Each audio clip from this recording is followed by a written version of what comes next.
A mocidade foi a protagonista do acto de campaña de hoxe do Partido Socialista en Pontevedra. A candidato ao Congreso pola provincia pontevedresa e o voceiro municipal da formación queren mobilizar este sector da poboación de cara ás eleccións do 23 de xullo.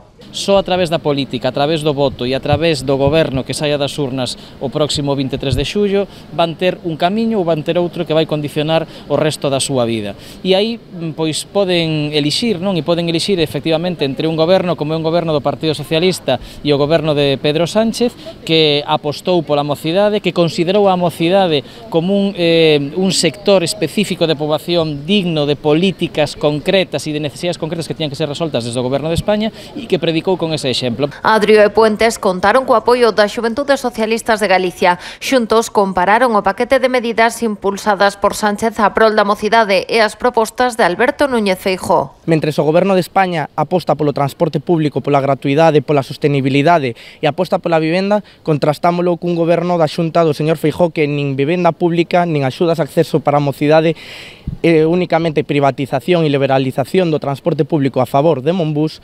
Aquí estamos as Xuventudes Socialistas para comparar esas dúas formas de facer política. A reforma laboral, a gratuidade das viaxes en tren na provincia, o bono cultural ou o compromiso da gratuidade do transporte urbano para nenos e menores de 25 son algunhas das medidas destacadas. Los socialistas no prometemos, los socialistas cumplimos. Ante promesas incumplidas del PP, nosotros cumplimos y seguiremos cumpliendo. Por favor, ya sabéis lo que tenéis que hacer el 23 de julio. O secretario xeral das Xuventudes Socialistas de Galicia animou a mocidade a chegarse a todo stand instalado nesta campaña para coñecer o programa da formación.